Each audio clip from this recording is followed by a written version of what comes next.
एक जंगल में टूनी नाम की चिड़िया रहती थी। उसका इस दुनिया में कोई नहीं था। वो अनाथ थी। उसके पास घर भी नहीं था रहने के लिए। वो पेड़ों पर इधर उधर अपना गुजारा करती थी बैठकर।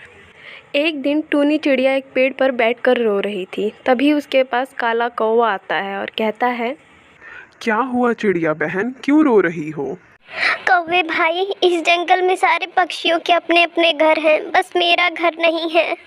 चिड़िया बहन, आप एक घोंसला क्यों नहीं बना लेती हो? कौवे भाई, मैंने अपना घोंसला बहुत बार बनाया, लेकिन हर बार कोई ना कोई पक्षी आकर तोड़ देता है। सारे पक्षी कहते हैं कि मैं मनहूस हूँ, क्योंकि इस संसार में मेरा कोई नहीं है। चिड़िया बहन, आप मेरे घोंसले के पास में अपना घोंसला बना लीजिए, मैं देखता हूँ कौन तोड़ता है।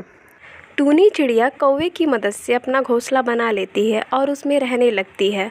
तभी जंगल के सारे पक्षी आकर उसका घोंसला तोड़ देते हैं। तुम सबने ये क्या किया? क्यों इस चिड़िया का घोंसला तोड़ दिया? कालू कौवे, तुझे पता नहीं है क्या? इस मनहूस चिड़िया का इस जंगल में रहने का कोई अधिकार नहीं है। मैं मानता हूँ इस चिड़िया का इस दुनिया में कोई नहीं है। ये जहाँ भी घोंसला बनाती है वहाँ मनुष्य छा जाती है, लेकिन ये सब अंधविश्वास की बातें हैं।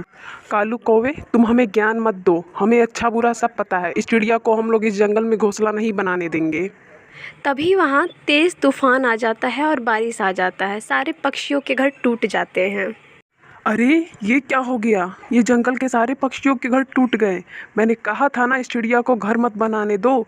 देखो मनुष्य छा गई ना। इस मनहूस चिड़िया के कारण ही हम सबका घर टूटा है। अब यही कल हमें घर बना के देगी हम सारे पक्षियों को।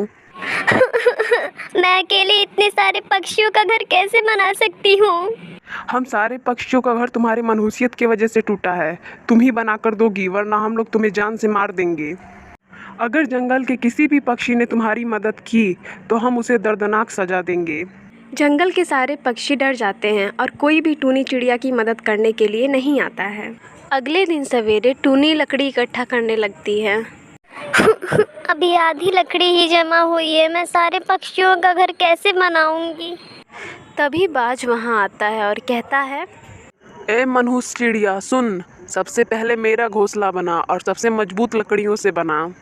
टूनी चिड़िया ने जितनी भी लकड़ियाँ जमा की होती है बाज का घर उससे बना देती है। ये लो बाज, आपका घर बन गया।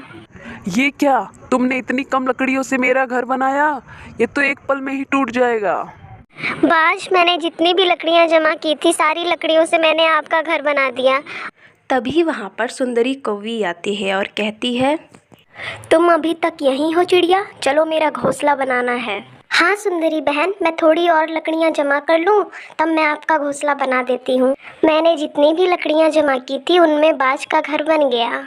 टूनी चिड़िया, जल्दी से लकड़ी जमा करके मेरा घर बनाओ, नहीं तो मैं तुम्हें बहुत मारूंगी।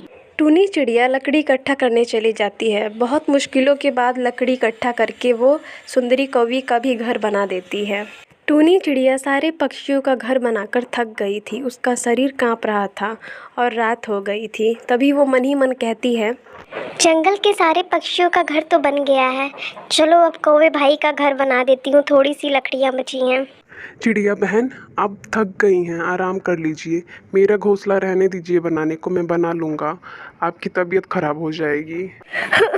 कौवे भाई, आप ही ये कैसे हो इस जंगल में जो मेरी तकलीफ समझते हैं? आपको देखकर मेरे पिता की याद आ गई। उधर बाज बोलता है, इस टूनी चिड़िया को तो मैं अभी मजा चखाता हूँ, अपना घर तोड़ के इससे रात भर अपना घर बनवाता हूँ, तब समझ आएगा इसे। बाज अपना घोंसला तोड़ देता है और टूनी चिड़िया के पास जाता है। चिड़िया, तूने मेरा घोंसला कैसा बनाया है? वो टूट गया है। बाज, सबसे मजबूत तो मैंने तुम्हारा ही घोंसला बनाया था, वो कैसे टूट सकता है? वो सब मैं नहीं जानता, तुम अभी चलकर मेरा घोंसला सही करो। बेचारी टूनी चिड़िया थकी हारी रात भर बाज का घोंसला ठीक करती है। सुबह तक बाज का घोंसला बन जाता है। यूं ही शाम हो गई। सारे पक्षी अपने अपने घोंसले में रहने लगते हैं। तभी कौवा सारे पक्षियों को एक जगह इकट्ठा करता है। क्या हुआ कौवे, तुमने हमें यहाँ क्यों बुलाया? सारे पक्षियों, तुमने कहा था कि टूनी चिड़िया ने अपना इस जंगल में घर बनाया तो मनहूसियत छा गई। उसी ने तो अपने हाथ से तुम सबका घोंसला बनाया है, तब मनहूसियत नहीं छाई। सारे पक्षी ये बात सुनकर हैरान हो जाते हैं। हाँ, ये बात तो सही है कौवे भाई, हमसे बहुत बड़ी गलती हो गई। हमने उस मासूम चिड़िया पर बहुत अत्याचार किए हैं, हमें उससे क्षमा मांगना चाहिए। मैंने टूनी चिड़िया पे बहुत जुल्म किए हैं, सबसे ज़्यादा अत्याचार किए हैं, उसको बहुत सताया है। अगर मैंने उससे माफ़ी नहीं मांगी तो मैं ज़िंदगी भर खुद को कभी माफ़ नहीं कर पाऊंगा। टूनी चिड़िया कहाँ है कौवे भाई, कहाँ है वो? अब पछताने से क्या फ़ायदा, टूनी चिड़िया ये जंगल छोड़ के चली गई।